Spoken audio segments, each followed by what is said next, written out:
എല്ലാവർക്കും നമസ്കാരം. ഞാൻ ശ്രീമോൻ മാത്യു. ഇന്ന് ഞാനൊരു കാഴ്ച നിങ്ങളെ കാണിക്കാൻ പോകണം. കാണിച്ചു തരാം.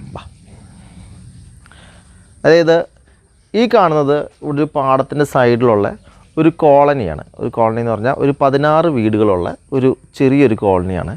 അവിടെ പാടത്തിൻ്റെ സൈഡാണ് ഈ വീടുകളുള്ളത്. പിന്നെ ഇപ്പോൾ നമ്മൾ കാണുന്നത് ഈ വീടുകളിൽ വെള്ളം കയറി ഇറങ്ങുന്ന കാഴ്ച കേട്ടോ. ഇന്നലെ ഇങ്ങനെയല്ലായിരുന്നു, എനിക്കിവിടെ നിൽക്കാൻ പറ്റില്ലായിരുന്നു. കാരണം നല്ല ഹൈറ്റിൽ വെള്ളം വന്നിരുന്നു.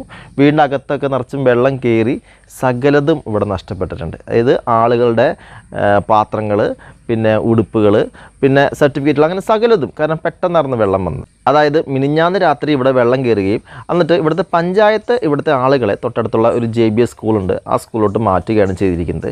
ഇനിയിപ്പോൾ അവർക്ക് ഇവിടെ വന്ന് ഇതെല്ലാം ഒന്ന് ക്ലീൻ ചെയ്യണം. അതായത് വീടുകളിലൊക്കെ കയറിയിട്ട് എല്ലാം ഒന്ന് പുറത്തേക്ക് എല്ലാം വലിച്ചിട്ടിട്ട് കുമ്മായൊക്കെ ഇട്ട് മൊത്തം കഴുകി. പിന്നെ അതിലെ പാത്രങ്ങളൊക്കെ നശിച്ചു പോയിട്ടുണ്ട്. കാരണം വെച്ച് കഴിഞ്ഞാൽ എല്ലാ വീടിനോടും ചേർന്ന് തന്നെ ഒരു ടോയ്ലറ്റ് ഉണ്ട്. അപ്പോൾ ഈ വെള്ളം മൊത്തം കയറി ഇറങ്ങി പോകുമ്പോൾ സംഭവിക്കണമെന്ന് വെച്ച് കഴിഞ്ഞാൽ ഈ ടോയ്ലറ്റിന് അകത്തും വെള്ളം കയറുമല്ലോ. കാരണം ഫുള്ളായിട്ട് മൊത്തം ഫില്ലായിപ്പോയി വെള്ളം. അപ്പോൾ ഈ ടോയ്ലറ്റ് ഫില്ലായിട്ട് ആ ടോയ്ലറ്റിനകത്തുള്ളതെല്ലാം ഈ വെള്ളത്തിൽ വന്ന് ഈ വീടുകളിലൂടെ മൊത്തം കയറി ഇറങ്ങിപ്പോയിട്ടുണ്ട്. അപ്പോൾ ഇനി പാത്രങ്ങളൊന്നും ഉപയോഗിക്കാൻ പറ്റില്ല. അപ്പോൾ സകലത് നശിച്ചു പോയിട്ടുണ്ട്. ഇപ്പോൾ നിങ്ങൾക്ക് ഇവിടെ കാണാൻ സാധിക്കും, ഇപ്പോൾ വെള്ളം ഒരവസ്ഥയാണ്. അതായത് വെള്ളം ഇപ്പോൾ ഇത്രയുണ്ട്. പിന്നെ ഈ കാണുന്ന വീടിന് പ്രത്യേകതയുണ്ട്. ഈ സംസാരിക്കുന്ന എൻ്റെ വീടായിരുന്നു ഇത് കേട്ടോ. അതായത് ഇപ്പോഴും എൻ്റെ ഉടമസ്ഥതയിലുള്ള വീടാണ്. ഞാനിപ്പോൾ ഇത് ഉപയോഗിക്കുന്നില്ല. കാരണം ഇവിടുത്തെ ഒരു സാഹചര്യം കൊണ്ട് മാത്രം ഞാനിപ്പോൾ ഉപയോഗിക്കുന്നില്ല. ഇതിപ്പോൾ ഞാൻ എൻ്റെ വീടിവിടെ കാണിക്കാൻ കാരണം ഞാൻ എൻ്റെ ചെറുപ്പത്തിൽ അനുഭവിച്ച അനുഭവങ്ങളാണ്. കാരണം എന്ന് വെച്ച് കഴിഞ്ഞാൽ എല്ലാ വർഷവും ഇവിടെ വെള്ളം കയറും, സകലതും നശിച്ചു പോകും. അപ്പോൾ ഞങ്ങൾ തൊട്ടടുത്തുള്ള സ്കൂളിലോട്ട് മാറും.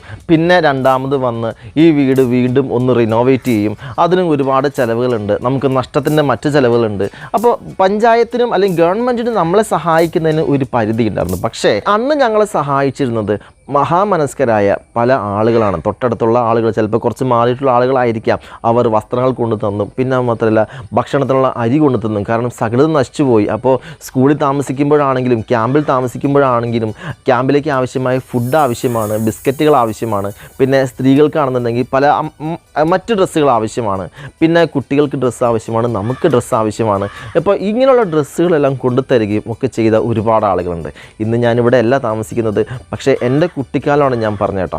ഇപ്പോൾ കുറച്ച് നാളുകളായിട്ട് ഈ ഒരു വെള്ളപ്പൊക്കം ഇവിടെ ഉണ്ടായിരുന്നില്ല. പക്ഷേ ഇന്ന് ഇപ്പോൾ ഈ കഴിഞ്ഞ 2 ദിവസമായിട്ട് ഇപ്പോൾ ഇവിടെ വെള്ളം കയറി ഇറങ്ങി. അതായത് ആ കാണുന്ന സ്വിച്ച് വരെ വെള്ളത്തിലായിരുന്നു എന്നാണ് എൻ്റെ അറിവ്. കാരണം ഇങ്ങോട്ട് കയറാൻ പറ്റുന്നുണ്ടായില്ല, അമ്മാതിരി വെള്ളമായിരുന്നു ഇവിടെ. ഇപ്പോഴും നിങ്ങൾക്കിവിടെ കാണാം, വെള്ളം ഇറങ്ങിപ്പോയിട്ട് പോലും ഇവിടെ അത്യാവശ്യം വെള്ളമുണ്ട്. ഇവിടെയൊക്കെ പിന്നെ ഈ വെള്ളം വന്നു കഴിയുമ്പോഴുള്ള കുഴപ്പം ഞാൻ നേരത്തെ പറഞ്ഞതുപോലെ വളരെ വേസ്റ്റുകൾ, ഈ വെള്ളത്തിൽ ഒരുപാട് വേസ്റ്റുകൾ ഉണ്ടാവും. അത് നമുക്ക് പല രോഗങ്ങളുണ്ടാക്കുന്ന രീതിയിലാണ് ഈ വേസ്റ്റ് മൊത്തം ഇവിടെ അടിഞ്ഞുകൂടുന്നത്. അപ്പോൾ ഞാൻ ഇന്നിവിടെ എന്തുകൊണ്ട് എൻ്റെ വീടിൻ്റെ അല്ലെങ്കിൽ എൻ്റെ അനുഭവം ഇവിടെ കാണിച്ചു, അല്ലെങ്കിൽ ഇവിടുത്തെ ഈ 16 വീട്ടുകാരുടെ അനുഭവം ഇവിടെ കാണിച്ചു എന്ന് ചോദിച്ചു കഴിഞ്ഞാൽ, നമ്മൾ വയനാട്ടിൽ നടത്തുന്ന ആ ഒരു മഹാദുരന്തം നമ്മളിപ്പോൾ TV-കളിലൂടെയും ന്യൂസ് ചാനലുകളിലൂടെയും നമ്മൾക്കിപ്പോൾ കണ്ടുകൊണ്ടിരിക്കുകയാണ്. അവരുടെ കണ്ണുനീര് നമ്മൾ കണ്ടുകൊണ്ടിരിക്കുകയാണ്. ഒരുപാട് ജീവൻ പൊലിഞ്ഞത് നമ്മൾ കണ്ടുകൊണ്ടിരിക്കുകയാണ്. പക്ഷേ നമുക്ക് അവരെ സഹായിക്കേണ്ടതുണ്ട്. അപ്പോൾ എങ്ങനെ അവരെ സഹായിക്കാൻ സാധിക്കും? ഇപ്പോഴാണെങ്കിൽ രക്ഷാപ്രവർത്തനം നടത്തുന്നത് റോഡ് മാർഗമായതുകൊണ്ട് നമ്മൾ റോഡ് വഴി പോയി കഴിഞ്ഞാൽ സംഭവിക്കുന്നത് ആ രക്ഷാപ്രവർത്തനത്തിൽ ഒരു തടസ്സമാവും എന്ന് മാത്രമേ ഉള്ളൂ. പിന്നെ നമ്മളൊക്കെ എങ്ങനെ സഹായിക്കാൻ സാധിക്കും? ഇപ്പോഴാണെങ്കിൽ നമുക്ക് CMDRF ഉണ്ട്. പിന്നെ അത് മാത്രമല്ല, ഓരോ പ്രൈവറ്റ് ചാനലുകളും ഓരോ സ്റ്റേഷനുകൾ ഓപ്പൺ ആക്കിയിട്ടുണ്ട്. അതായത് നമുക്കിപ്പോൾ കുറച്ച് ഡ്രസ്സുകളും അല്ലെങ്കിൽ ബിസ്ക്കറ്റുകൾ അങ്ങനെ എന്തെങ്കിലും കൊടുക്കാനുണ്ടെങ്കിൽ, എന്തെങ്കിലും ഒരു ഫിസിക്കലായിട്ടുള്ള സാധനങ്ങൾ കൊടുക്കാനുണ്ട് എന്നുണ്ടെങ്കിൽ അത് നിങ്ങൾക്ക് ഓരോ പ്രൈവറ്റ് ചാനലുകളുടെയും ആ ഒരു സ്റ്റേഷനിൽ കൊടുത്താൽ അവരത് കൃത്യമായിട്ട് ആ ഒരു ദുരിതാശ്വാസ മേഖലയിൽ അവരെത്തിക്കുകയും ചെയ്യും. പിന്നെ നിങ്ങൾക്ക് അവരെ സാമ്പത്തികമായിട്ടാണ് സഹായിക്കാൻ താല്പര്യമെങ്കിൽ നിങ്ങൾ ചെയ്യേണ്ടത് മുഖ്യമന്ത്രിയുടെ ദുരിതാശ്വാസ നിധിയിലേക്ക് സംഭാവന ചെയ്യുക എന്നത് മാത്രമാണ്. ഇങ്ങനെ ഞാൻ പറയാൻ കാരണമുണ്ട്. ഇപ്പോൾ നമ്മൾ മുഖ്യമന്ത്രി ഏത് പാർട്ടിക്കാരനാണ്, ഏത് രാഷ്ട്രീയക്കാരനാണ്, ഏത് ജാതിക്കാരനാണ്, ഏത് മതക്കാരനാണ് എന്ന് ചിന്തിക്കേണ്ട സമയമല്ല. നമ്മുടെ കേരളത്തിന് 3.5 കോടി വരുന്ന ജനത്തിൻ്റെ മുഖ്യമന്ത്രിയാണ് അദ്ദേഹം. അദ്ദേഹത്തിൻ്റെ ഉത്തരവാദിത്തമാണ് ജനത്തെ സംരക്ഷിച്ച് പിടിക്കുക എന്നുള്ളത്. അപ്പോൾ അദ്ദേഹത്തിൻ്റെ കാര്യങ്ങളെ ശക്തിപ്പെടുത്തുക എന്നുള്ളത് നമ്മുടെ ഉത്തരവാദിത്തമാണെന്ന് മനസ്സിലാക്കിയിട്ട് ഈ ഒരു ദുരിതാശ്വാസ നിധിയിലേക്ക് നമ്മൾ സംഭാവന ചെയ്യുക എന്നുള്ളതാണ് നമ്മുടെ ഉത്തരവാദിത്തം. കഴിഞ്ഞ ദിവസം ഒരു വാർത്താ ചാനൽ CMDRFൻ്റെ ഫണ്ട് റൈസിങ്ങിനെ കുറിച്ച് പറഞ്ഞപ്പോൾ ആരും കൊടുക്കരുത് എന്ന് ഒരുപാട് കമൻറ്റുകൾ കണ്ടു. കാരണം കഴിഞ്ഞു പോയ കാലങ്ങളെക്കുറിച്ച് സംസാരിച്ചുകൊണ്ട് അവിടെ ഇങ്ങനെ ഒരുപാട് കമൻറ്റുകൾ കണ്ടു. പക്ഷേ ഇപ്പോൾ ആ കമൻറ്റുകൾ നമ്മൾ കാണാൻ പാടില്ല, അല്ലെങ്കിൽ കഴിഞ്ഞു പോയ കാര്യത്തെക്കുറിച്ച് ഓർക്കാൻ പാടില്ല. കാരണം നമ്മളിപ്പോൾ നിൽക്കുന്ന ഈ സമയം എന്ന് പറയുന്നത് കേരളീയരെ രക്ഷിക്കുക, വയനാട്ടിലുള്ള ആ പാവങ്ങളെ രക്ഷിക്കുക, ജീവനോടെ കിട്ടിയവരെ സംരക്ഷിച്ച് പിടിക്കുക എന്ന ഉത്തരവാദിത്തം നമുക്കുണ്ട്. അതിനുവേണ്ടി നമ്മൾ ചെയ്യേണ്ടത് മുഖ്യമന്ത്രിയോടും സർക്കാരിനോടും കൂടെ നിൽക്കുക എന്നത് മാത്രമാണ്. അതുകൊണ്ട് എന്നെ കാണുന്ന നിങ്ങളോട് എനിക്ക് പറയാനുള്ളത്, ഈ മഹാദുരന്തം കാണാൻ വേണ്ടി വയനാട്ടിലോട്ട് ഫിസിക്കലി നിങ്ങൾ പോകരുത്.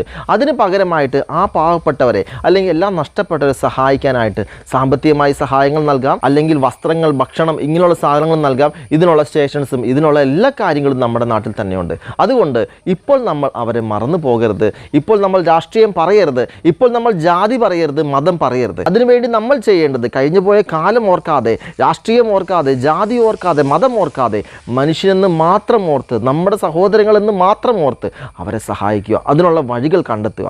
അപ്പോൾ നിങ്ങളെല്ലാവരും എൻ്റെ വാക്ക് കേട്ട് ദയവായിട്ട് മുഖ്യമന്ത്രിയുടെ ദുരിതാശ്വാസ നിധിയിലേക്കും മറ്റ് മാർഗങ്ങളിലേക്കും സഹായം എത്തിക്കുക.